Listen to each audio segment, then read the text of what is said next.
Let's talk about interfaces that feel like old friends, your social media feed with its grainy filter, your music app wrapped in a cassette tape graphic, your brand using serif fonts and sepia tones to look timeless. These are not aesthetic choices. They're design strategies. Nostalgia is now sold as a commodity, rendered into filters, UI elements, even the way we swipe through digital memories like photo albums. The idea isn't just about looking retro. It's about triggering emotional shortcuts. Designers use the illusion of the handmade or authentic to speed up trust. We buy into these interfaces not because they work well, but because they feel familiar. Think about how a retro color palette is more calming than flat UI, or why we scroll through feeds that mimic old photo albums. There's an emotional friction at play here. Nostalgia gives the product warmth when technology feels cold. It's like branding for amnesia. You forget it's new because it looks like something from your memory. This manufactured sentimentality is engineered to make you feel at home. The result: you don't question the product if it looks like something from your past. It's a psychological shortcut. Trust through design, not function. We're not just using technology. We're reenacting emotional memories on screens. And that's the real power of nostalgia today. It doesn't just make you feel something. It makes you compliant.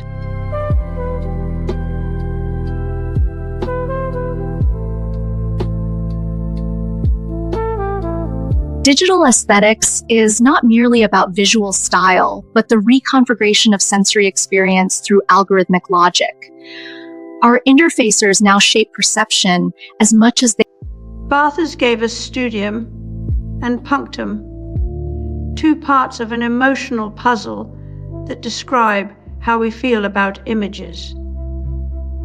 The studium is broad, like a cultural backdrop you don't question. The punctum, that jarring detail that pierces you personally. Instagram filters exploit this duality by offering curated analog aesthetics while inserting digital quirks. Grain here, a faded corner there. These aren't just tools for better photos. They're memory triggers optimized to keep users coming back. What once felt like an intimate act of remembrance is now a calculated emotional response. Filters don't just beautify, they simulate authenticity. Crafting a that has been that never actually was. Platforms know this. They algorithmically refine these cues into a loop. The more nostalgic the post feels, the longer you linger. It's not about memory anymore, but about momentum.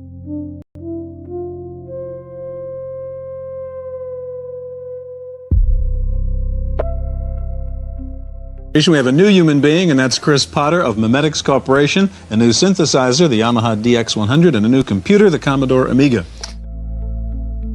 Neil Postman's Technopoly describes a world where technology, doesn't just shape culture. It replaces human judgment with its own logic. In this system, nostalgia is no longer a quiet memory, but a calculated design choice.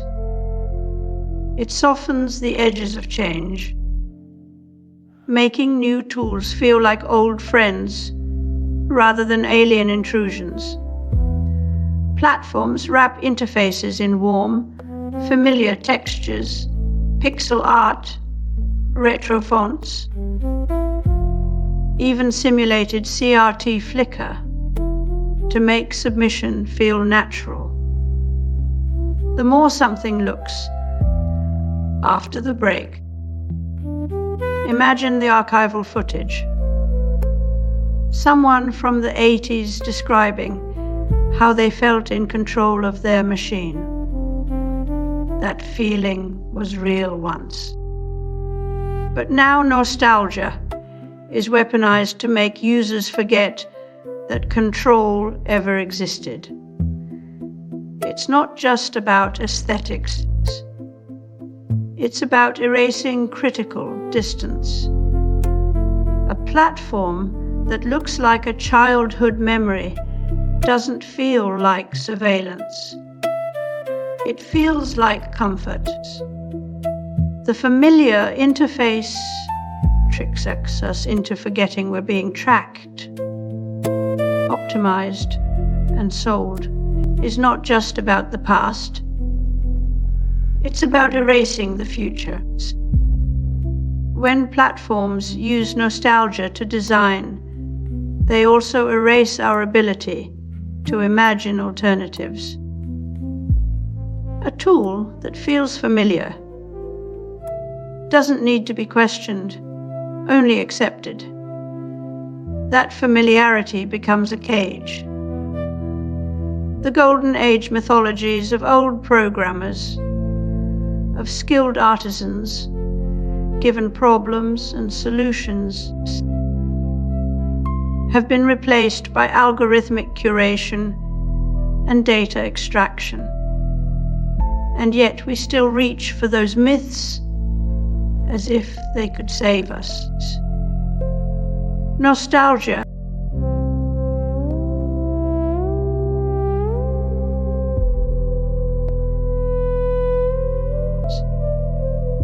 we stand at a threshold where memory is no longer personal. It's programmable. AI can now fabricate childhood memories of faces we've never met, moments that never happened. It doesn't just mimic nostalgia, it weaponizes it. The emotional weight of authenticity collapses when sentiment becomes synthetic. This isn't about remembering, it's about convincing.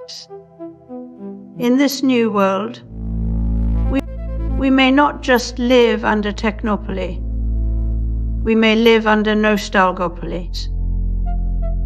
A system where trust is built on convincing fabrications and interfaces become emotional relics before they're even old. The past isn't preserved. It's projected forward as a template for what might feel safe.